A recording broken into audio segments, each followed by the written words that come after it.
എൻ്റെ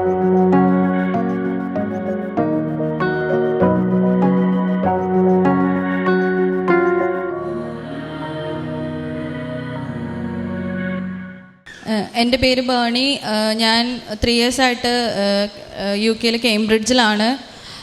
മാതാവ് തന്ന എല്ലാ അനുഗ്രഹങ്ങൾക്കും മാതാവിനും ദേവകുമാരനും ഒരു കോടി നന്ദി. കാരണം എന്നെ സംബന്ധിച്ചിടത്തോളം എൻ്റെ ജോലി എന്ന് പറയുന്നത് എനിക്ക് മാതാവ് തന്നതാണ്.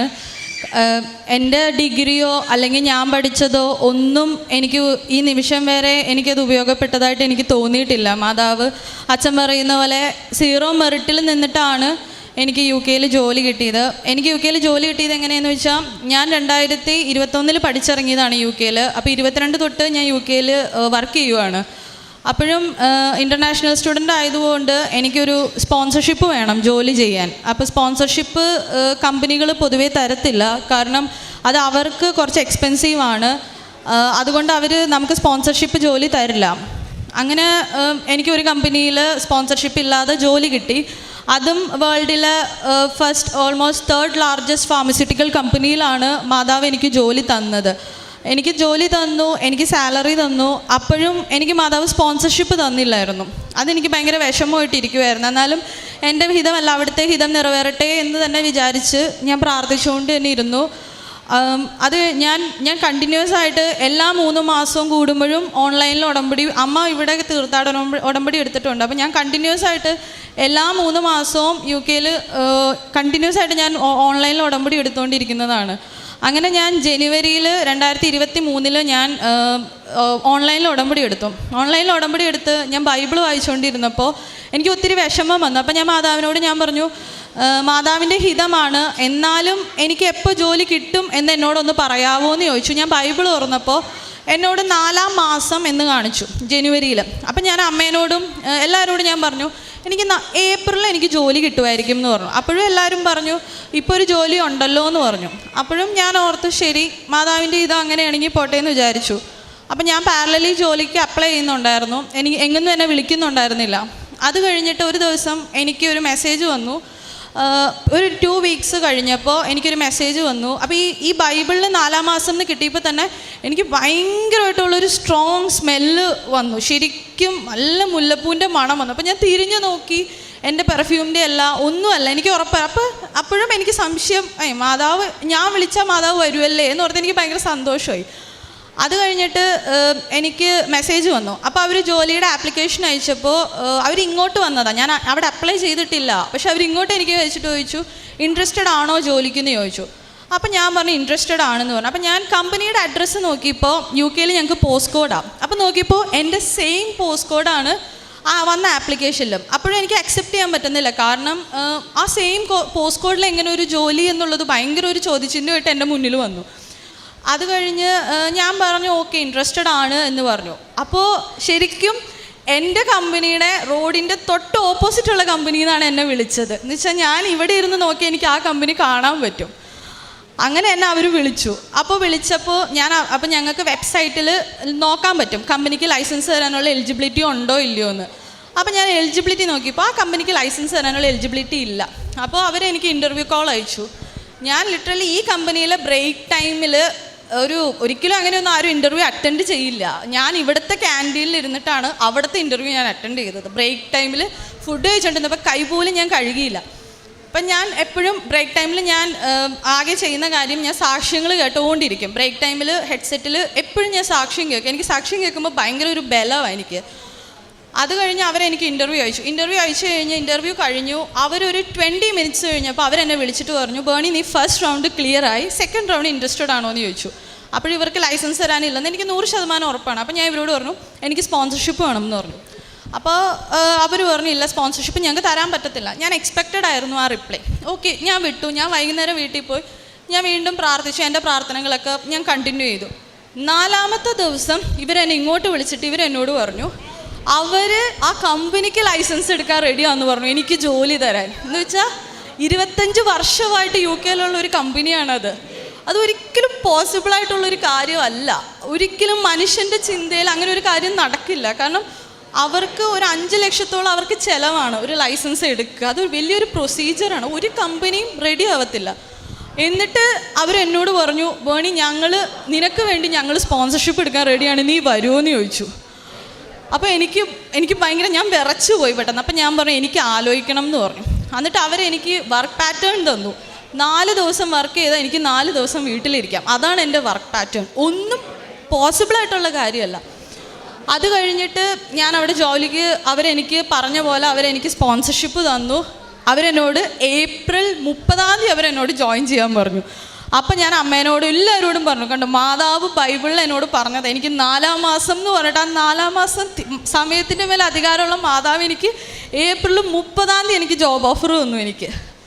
അത് കഴിഞ്ഞിട്ട് ഞാൻ മെയ് 1 ആ കമ്പനിയിൽ ജോയിൻ ചെയ്തു. ഞാൻ ആ കമ്പനിയിൽ ജോയിൻ ചെയ്തു. എനിക്ക് പ്രത്യേകിച്ച് പ്രശ്നങ്ങളൊന്നും ഉണ്ടായില്ല. ബട്ട് ഗ്രാജുവലി വർക്ക് ചെയ്തുകൊണ്ടിരുന്നപ്പോൾ എൻ്റെ മാനേജർക്ക് ഭയങ്കര ഈഗോയായി എന്നോട്. എന്താണെന്നൊന്നും എനിക്ക് അറിയില്ല. അപ്പോൾ എന്നെ അത് ഒത്തിരി മെൻ്റൽ സ്ട്രെസ്സിലാക്കി എന്നെ. അപ്പോഴും ഞാൻ പറഞ്ഞു, മാതാവായിട്ട് തന്ന ജോലിയാണ്, ഞാൻ അന്വേഷിച്ച് പോയതല്ല, എൻ്റെ അടുത്തോട്ട് വന്നതാണ്. അപ്പോൾ അമ്മ 2018 മുതലേ ഇവിടെ ഉടമ്പടി എടുത്ത് അമ്മ ഉടമ്പടി പുതുക്കുന്നതാണ്. അപ്പോൾ അമ്മ എന്നോട് പറഞ്ഞു, നമുക്ക് ആരും ഇല്ല, കൃപാസനത്തിൽ മാതാവേ ഉള്ളൂ, അവരോട് പോയി നമുക്ക് മല്ലിടാനോ ഒന്നും പറ്റത്തില്ല, മോൻ പ്രാർത്ഥിക്ക്, മോൻ കൃപാസനത്തിലെ മാതാവിൻ്റെ ഉപ്പ് കൊണ്ടുപോയി അവരുടെ ചെയറിൻ്റെ അവിടെ ചവിട്ടാത്ത ഇതിലിടാൻ പറഞ്ഞു. അപ്പോൾ അവർ ആ കമ്പനിയിൽ 18 വർഷമായിട്ട് വർക്ക് ചെയ്യുന്നവരാണ് ആ കമ്പനിയിൽ.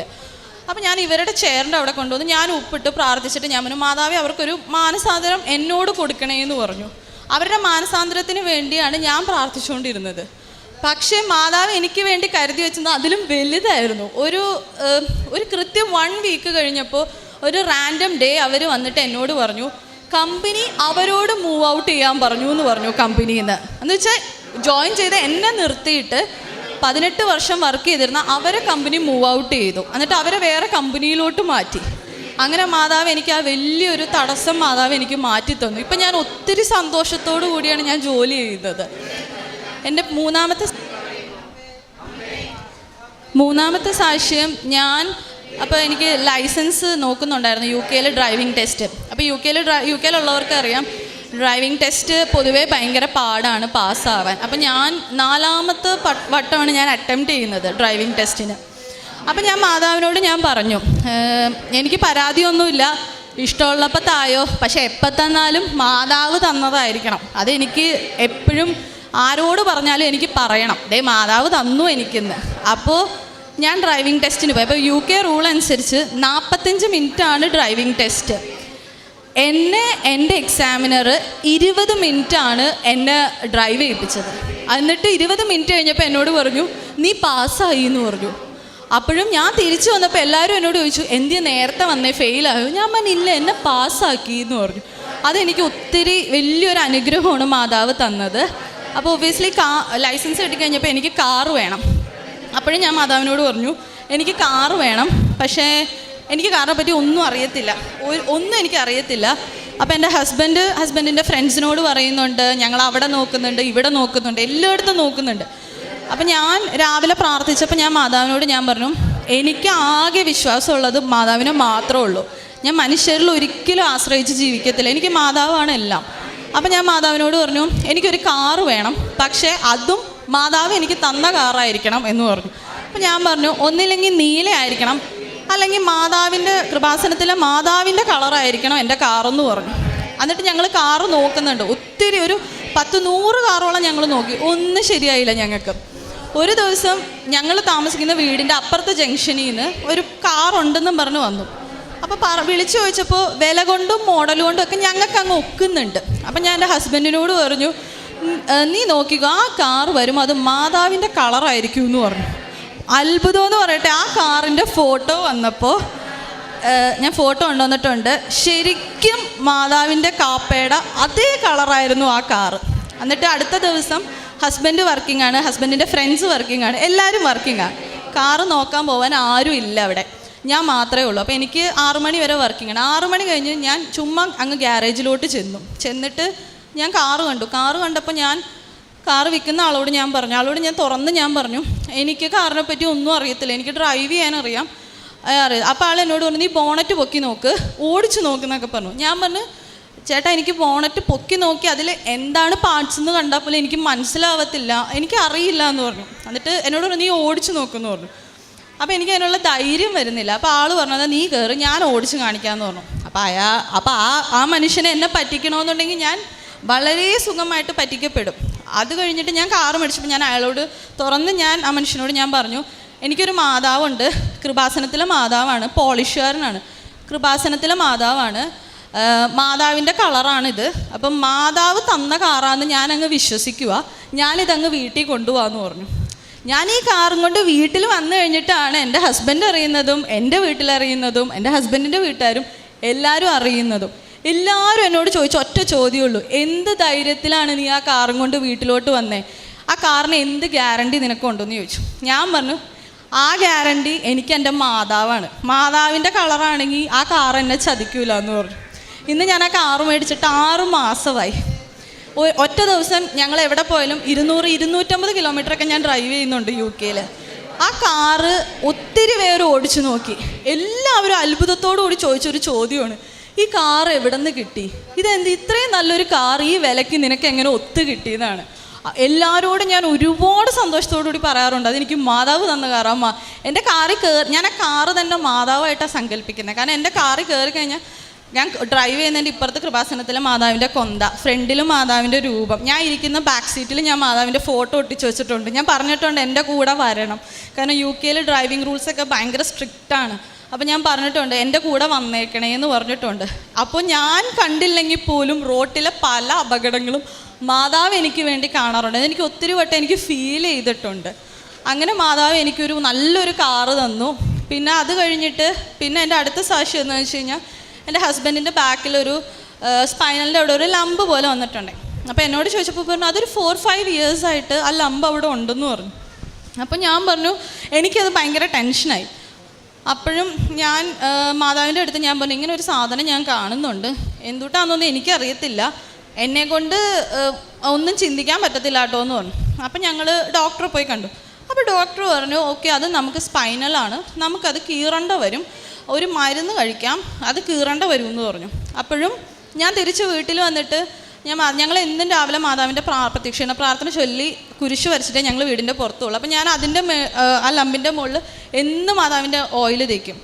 ഓയിൽ തേച്ചിട്ട് ഞാൻ മാതാവിനോട് ഞാൻ പറഞ്ഞു, ഈ ഹസ്ബൻഡിൻ്റെ ബോഡിയിൽ സർജിക്കൽ ബ്ലേഡ് വെക്കാൻ മാതാവ് ഇട വരുത്തരുത്, എനിക്കത് താങ്ങത്തില്ല, ഇത്രയും മാതാവിനെ വിശ്വസിച്ച് നടക്കുന്ന ആളാണ്, താങ്ങത്തില്ലെന്ന് പറഞ്ഞു. അപ്പോൾ ഞങ്ങൾ വന്നിട്ട് ഡോക്ടർ GP-യുടെ അവിടെ നിന്ന്, ഓക്കെ നമുക്കത് കീറാം, നിങ്ങളൊരു ഡേറ്റ് പറ എന്നൊക്കെ പറഞ്ഞു. അപ്പോഴും ഞാൻ പറഞ്ഞു, വെയിറ്റ് ചെയ്യുമെന്ന് പറഞ്ഞു. കാരണം എനിക്ക് വിശ്വാസമുണ്ട്, മാതാവ് ഇതുവരെ കൊണ്ടുവന്ന് എന്നെ കൈവിടത്തില്ലെന്നുള്ള ഒറ്റ വിശ്വാസം എനിക്കുണ്ട്. അത് കഴിഞ്ഞിട്ട് ഞാൻ വർക്കിന് പോയി. ഞാൻ എന്നും എണ്ണ തേച്ച് പ്രാർത്ഥിക്കും. അത് കഴിഞ്ഞിട്ട് ഞാൻ ഒരു ദിവസം വർക്ക് ചെയ്യുന്നുണ്ടെന്നപ്പോൾ ഹസ്ബൻഡ് കുറേ എന്നെ വിളിച്ചു ഫോണിൽ. ഞാൻ ഫോൺ എടുത്തപ്പോൾ ഒരു 10-12 മിസ് കോൾ എടുക്കും. എന്നോട് പറഞ്ഞു, നീ ഓടി വീട്ടിലോട്ട് വായോ എന്ന് പറഞ്ഞു. ഞാൻ എന്താണെന്ന് പറയുന്നത്, ഞാൻ ഓടി വീട്ടിൽ ചെന്നപ്പോൾ ആ ലംബ് പൊട്ടി അത് തന്നെ പുറത്തോട്ട് വന്നു. അത് എങ്ങനെയാണെന്ന് ഞങ്ങൾക്ക് ഇതുവരെ മനസ്സിലായിട്ടില്ല. അത് പൊട്ടി തന്നെ വന്നു, അതിൻ്റെ ഉള്ളിലുള്ള വെള്ളവും പസ്സും എല്ലാം തന്നെ പോയി. എന്നിട്ട് ഞങ്ങൾ ഡോക്ടറെ വിളിച്ചു. അപ്പോൾ ആൾ പറഞ്ഞു, ഇല്ല അത് പോസിബിൾ അല്ല, അങ്ങനെ നടക്കില്ല എന്ന് പറഞ്ഞു. എന്നിട്ട് അവർ ഹോസ്പിറ്റലിൽ നിന്ന് അവർ വീഡിയോ കോൾ ചെയ്തു, എങ്ങനെ ഇങ്ങനെ ഒരു മിറാക്കിൾ നടന്നു എന്നറിയാം. എന്നിട്ട് ഞങ്ങൾ കാണിച്ചു കൊടുത്തു. ഇപ്പോൾ പുറത്ത് അത്രയും ഒരു ലംബ് വന്നതിൻ്റെ ഒരു പാടോ അല്ലെങ്കിൽ അങ്ങനത്തെ യാതൊരു പ്രശ്നങ്ങളും ആ ലംബ് വന്നതിൻ്റെ അവിടെ കാണുന്നില്ല. പിന്നെ വേറൊരു സാക്ഷ്യം ഞാൻ അതിൽ എഴുതിയില്ല.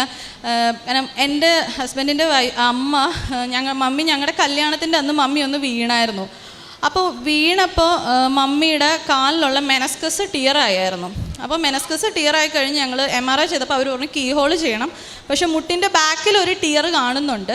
ആ ടിയർ സർജറി ചെയ്താൽ മമ്മി ഓൾമോസ്റ്റ് 3 മാസം ബെഡഡ് ആണ് എന്ന് പറഞ്ഞു. അപ്പോൾ അത് ഞങ്ങളെ സംബന്ധിച്ചിടത്തോളം ഒരിക്കലും അക്സെപ്റ്റ് ചെയ്യാൻ പറ്റത്തില്ല. കാരണം ഞങ്ങൾ കല്യാണം കഴിഞ്ഞ് 4 ദിവസം കഴിഞ്ഞ് ഞങ്ങൾ തിരിച്ച് ലണ്ടനിൽ ഞങ്ങൾ പോവുക. അപ്പോൾ ഞാൻ മമ്മി സർജറിക്ക് ഇറങ്ങുന്നതിന് മുമ്പ് ഞാൻ മാതാവിനോട് ഞാൻ പറഞ്ഞു, എൻ്റെ മമ്മി വീട്ടിൽ നിന്ന് നടന്നാണ് ഇറങ്ങിപ്പോണത്, ആ നടന്നു പോണ മമ്മി തിരിച്ച് നടന്ന് കയറണം, എനിക്ക് അതിൽ കൂടുതലൊന്നും എനിക്ക് അറിയണ്ടെന്ന് പറഞ്ഞു. ഞാൻ ഇറങ്ങുന്നതിന് മുമ്പ് പ്രാർത്ഥിച്ചു. ഞാൻ പറഞ്ഞു, മമ്മി നടന്ന് തിരിച്ച് വീട്ടിൽ വന്നാൽ മമ്മി നടന്ന് തന്നെ കൃപാസനത്തിലും വരുമെന്ന് പറഞ്ഞു. അപ്പോൾ ഡോക്ടർ പറഞ്ഞു, അത് കീറി നോക്കുമ്പോഴേ അവിടുത്തെ അത് കാണുള്ളൂ, ഞങ്ങൾക്കിപ്പോൾ CT എടുത്തപ്പോൾ ഞങ്ങൾക്ക് കാണുന്നുണ്ട് അവിടെ ഒരു പ്രശ്നമുണ്ടെന്ന് പറഞ്ഞു. പക്ഷേ അതും മാതാവ് ഏറ്റെടുത്തു. കാരണം അത് തുറന്ന് അവർ കീഹോൾ ചെയ്യാൻ നേരത്ത് ആ ബാക്കിൽ അങ്ങനെ ഒരു ടിയർ ഇല്ല, അവിടെ അങ്ങനെ ഒരു പ്രശ്നം ഇല്ല. അത് ചെയ്തു. പിറ്റേ ദിവസം മമ്മി ഡിസ്ചാർജ് ചെയ്തു. നടന്ന് സർജറിക്ക് പോയ മമ്മി തിരിച്ച് നടന്ന് തന്നെ വീട്ടിൽ ഞങ്ങളുടെ പടി കയറി വീട്ടിൽ വന്നു. അങ്ങനെ ഇതാണ് എനിക്ക് തന്ന ഇതൊക്കെയാണ് മാതാവ് എനിക്ക് തന്ന ഏറ്റവും വലിയ എൻ്റെ ജീവിതത്തിലെ എൻ്റെ അനുഗ്രഹങ്ങൾ. പിന്നെ എൻ്റെ കാരുണ്യ പ്രവൃത്തികൾ, ഞാൻ അമ്മയ്ക്ക് ഇവിടെ ഫുഡ് ഇങ്ങനെ UK ആയതുകൊണ്ട് എനിക്ക് ഒത്തിരി റെസ്ട്രിക്ഷൻസ് ഉണ്ട്. അപ്പോൾ ഞാൻ അമ്മയ്ക്ക് ഫുഡ് വെച്ച് കൊടുക്കാൻ അമ്മയ്ക്ക് പൈസയും കാര്യങ്ങളും എല്ലാം ഞാൻ അമ്മയ്ക്ക് കൊടുക്കും. പിന്നെ എന്നെ കൊണ്ട് പറ്റുന്ന സഹായം, പൈസ ആയാലും എല്ലാം ആയാലും ഞാൻ എന്നെ കൊണ്ട് പറ്റുന്ന സഹായം ഞാൻ എല്ലാവർക്കും ചെയ്യും. പിന്നെ എനിക്ക് പോലും അറിയത്തില്ല, ഞാനൊരു കുട്ടീനെ പഠിപ്പിക്കുന്നുണ്ട്. അത് ആർക്കും അറിയത്തില്ല, ഇപ്പം ഞാൻ പറയുമ്പോഴായിരിക്കും എല്ലാവരും അറിയുന്നത്. ഞാനൊരു കുട്ടീനെ പഠിപ്പിക്കുന്നുണ്ട്. അവർ അച്ഛൻ വഴി ഞാൻ എന്നും എല്ലാ മാസവും ഞാൻ സാലറി ഇട്ട് കഴിയുമ്പോൾ ആ കൊച്ചിന് പൈസ അയച്ചു കൊടുക്കും. ആ കുട്ടി നഴ്സിങ്ങിനാണ് പഠിക്കുന്നതെന്ന് മാത്രമേ എനിക്ക് അറിയത്തുള്ളൂ. കാരണം ഞാൻ ഒത്തിരി കഷ്ടപ്പെട്ട് ദൈവാനുഗ്രഹം കൊണ്ട് പഠിച്ച് മാതാവ് എന്നെ വലിയ നിലയിൽ എത്തിച്ചതാണ്. അപ്പോൾ അതുപോലെ ഒരു കുട്ടിയെങ്കിലും രക്ഷപ്പെടണം എന്നുള്ളത് എൻ്റെ വലിയൊരു ആഗ്രഹമാണ്.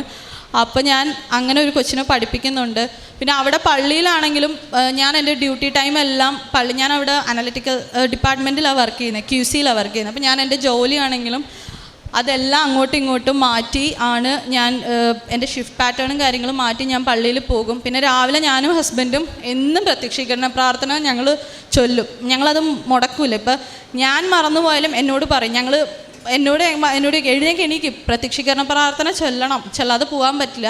അത് ഞങ്ങളുടെ ഒരു ജീവിതത്തിൻ്റെ ഭാഗമായി അത് ചെയ്യുന്നുണ്ട്. പിന്നെ എനിക്ക് ജോലി കിട്ടിയതിൻ്റെ വേറൊരു കാര്യം പറഞ്ഞില്ല, കമ്പനി എനിക്ക് വേണ്ടി എൻ്റെ വിസയുടെയും പൈസ കമ്പനിയാണ് എടുത്തത്. അപ്പോൾ ടോട്ടലി പറഞ്ഞു കഴിഞ്ഞാൽ കമ്പനി എനിക്ക് വേണ്ടി ഒരു 9 lakhs എനിക്ക് വേണ്ടി കമ്പനി സ്പെൻഡ് ചെയ്തു. എൻ്റെ അടുത്ത് നിന്ന് 1 രൂപ പോലും എടുത്തില്ല. പിന്നെ എൻ്റെ ഹസ്ബൻഡിൻ്റെ വിസ മാറ്റുന്ന സമയത്തും അതും കമ്പനി തന്നെ എടുത്തിട്ട് എന്നോട് പറഞ്ഞു. അപ്പോൾ ഞാൻ പറഞ്ഞു എനിക്ക് ഫിനാൻഷ്യലി കുറച്ച് ബുദ്ധിമുട്ടുണ്ടെന്ന് പറഞ്ഞപ്പോൾ എന്നോട് പറഞ്ഞു അത് കുഴപ്പമില്ല, അവൻ്റെ പൈസയും ഞങ്ങൾ തന്നെ എടുത്തോളാം, നീ അത് 12 മാസം കൊണ്ട് ഞങ്ങൾ നിൻ്റെ സാലറിയിൽ നിന്ന് അത് എടുത്തോളാം എന്ന് പറഞ്ഞു. ഇതൊന്നും സത്യം പറഞ്ഞാൽ ഒരു UK ഒരു കമ്പനിയിലും നടക്കാത്ത കാര്യങ്ങളാണ്. അപ്പോൾ ഇത്രയും അനുഗ്രഹങ്ങളാണ് മാതാവ് എനിക്ക് തന്നത്. പിന്നെ ഞാൻ ഈ ജോലി കിട്ടിക്കഴിഞ്ഞപ്പോഴും ഞാൻ സ്റ്റിൽ വേറെ ജോലിക്ക് നോക്കുന്നുണ്ടായിരുന്നു. അപ്പം ഞാൻ ഓഗസ്റ്റിൽ വന്നപ്പോൾ എനിക്ക് സാക്ഷ്യം പറയാൻ പറ്റിയില്ല. അപ്പോൾ 6 മാസം മുമ്പ് ഞാൻ വന്നു പോയതാണ് കല്യാണത്തിന്. അപ്പോൾ എനിക്ക് സാക്ഷ്യം പറയാൻ പറ്റില്ല. അപ്പോൾ സാക്ഷ്യം പറയാത്തത് കൊണ്ട് തന്നെ എനിക്ക് ഭയങ്കര വിഷമമായിരുന്നു. ഞാൻ എന്തോ വലിയ തെറ്റ് ചെയ്യണമെന്നുള്ളൊരു എനിക്കൊരു വിഷമം ഉണ്ടായി. ഇപ്പം ഞാൻ 10 ദിവസത്തെ ലീവിന് സാക്ഷ്യം കൂടി പറയാനായിട്ട് ഞാൻ UK-യിൽ നിന്ന് വന്നതാണ്. അപ്പോൾ ഇതിൻ്റെ ഇടയ്ക്ക് 6 മാസമായിട്ട് ഞാൻ ജോലിക്ക് അപ്ലൈ ചെയ്തിട്ട് എന്നെ എങ്ങൊന്നും വിളിക്കുന്നുണ്ടായിരുന്നില്ല. അപ്പോൾ ഈ പ്രാവശ്യം ഞാൻ വരാൻ തീരുമാനിച്ച അന്ന് ഇവിടെ വരാൻ ടിക്കറ്റ് എടുത്ത് വൈകുന്നേരം ഞാനൊരു ജോലിക്ക് അപ്ലൈ ചെയ്തു. വൈകിട്ട് 4:30 ഞാൻ അപ്ലൈ ചെയ്ത ജോലി രാവിലെ 9 മണിക്ക് അവരെനിക്ക് ഇൻ്റർവ്യൂ ഷെഡ്യൂൾ ചെയ്തു. ഇൻ്റർവ്യൂ ഷെഡ്യൂൾ ചെയ്തിട്ട് ഞാൻ ആ ഇൻ്റർവ്യൂ അറ്റൻഡ് ചെയ്യാൻ മറന്നുപോയി. എൻ്റെ ജീവിതത്തിൽ അങ്ങനെ ഒരു കാര്യം നടന്നിട്ടില്ല. അപ്പോഴും ഞാൻ മാതാവിനോട് പറഞ്ഞു, എൻ്റെ ഹിതമല്ല, മാതാവിൻ്റെ ഹിതം നിറവേറട്ടെ, എനിക്ക് അർഹതപ്പെട്ട ജോലിയല്ല, അല്ലെങ്കിൽ 120 പേര് ആ ജോലിക്ക് അപ്ലൈ ചെയ്തിട്ടുണ്ട്. അപ്പം ഞാൻ മാതാവിനോട് ഞാൻ പറഞ്ഞു, ഞാൻ പോയാൽ ബാക്കി 119 പേര് അവർക്കുണ്ട് എന്ന് പറഞ്ഞ് ഞാൻ വിട്ടു. പക്ഷേ അവർ പിറ്റത്തെ ദിവസം അവരെന്നെ ഇങ്ങോട്ട് പിന്നെയും വിളിച്ചു, നീ എന്തുകൊണ്ട് ഇൻ്റർവ്യൂ അറ്റൻഡ് ചെയ്തില്ല എന്ന് ചോദിച്ചാൽ അവർ പിന്നെ എന്നെ ഇങ്ങോട്ട് വിളിച്ചിട്ട് അവരെനിക്ക് പിന്നെ ഒരു ചാൻസ് തന്നു. അങ്ങനെ ഞാൻ മെയ് 10 ഇങ്ങോട്ട് വന്നത്. ഞാൻ മെയ് 9 ഞാൻ ആ ഇൻ്റർവ്യൂ അറ്റൻഡ് ചെയ്തിട്ടാണ് വന്നേക്കുന്നത്. ഇൻ്റർവ്യൂ പാസ്സാവോ ഇല്ലയോ എന്നുള്ളത് എനിക്കൊരു പ്രശ്നമല്ല, പക്ഷേ മാതാവ് ഉണ്ട്, അതൊരു തെളിവ്. ഞാൻ മാതാവിൻ്റെ അടുത്ത് ഒരിക്കലും അനുഗ്രഹങ്ങളെക്കാൾ കൂടുതൽ ഞാൻ അടയാളങ്ങൾ ചോദിക്കാറുണ്ട്. പിന്നെ എൻ്റെ ജീവിതത്തിൽ ഞാൻ വിശ്വസിക്കുന്ന ഏറ്റവും വലിയ വചനം റോമ 8:18, നിനക്ക് ഞാനിപ്പോൾ തരുന്ന സഹനങ്ങളെക്കാൾ വലുതായിരിക്കും നിനക്ക് ഞാൻ തരാൻ പോകുന്ന സന്തോഷം. അത് സത്യമാണ്. എനിക്ക് എല്ലാ കാര്യങ്ങളും ഒത്തിരി വിഷമിക്കും, പക്ഷേ മാതാവ് അത് തരുമ്പോൾ ആർക്കും പറഞ്ഞാൽ യുക്തിപരമായിട്ട് ചിന്തിച്ചാൽ നടക്കാത്ത രീതിയിലുള്ള കാര്യങ്ങളാണ് മാതാവ് എൻ്റെ ജീവിതത്തിൽ എനിക്ക് തരുന്നത്. ഇത്രയും അനുഗ്രഹങ്ങൾ തന്ന് എൻ്റെ കുടുംബത്തെയും കാത്തു നോക്കുന്ന മാതാവിന് 1000 നന്ദി.